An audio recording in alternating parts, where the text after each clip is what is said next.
Let's get straight to the topic, tirahin na natin to.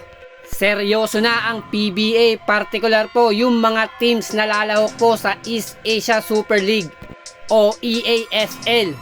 Nakaba naman yung nararamdaman ngayon ng mga team sa B1 League ng Japan at ganun din sa Taiwan. Sa mga nakalipas nga na torneo nito, laging nalalaglag ang mga koponan galing PBA. Na kung local talent lang ang pag-uusapan, angat ang mga Filipino kontra Taiwan at mga Hapon.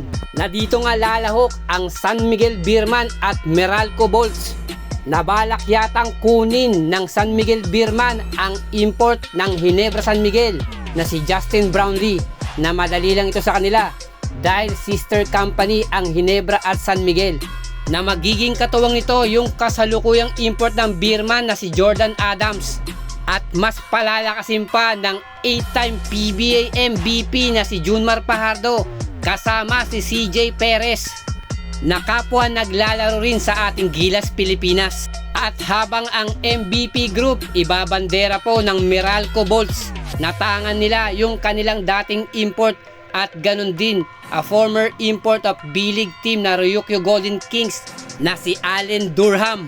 Na makakatulong nito yung former NBA player na si DJ Kennedy, na parte po siya ng ilang championship sa Italian League, sa NBA D-League at NBA D-League All-Star Team.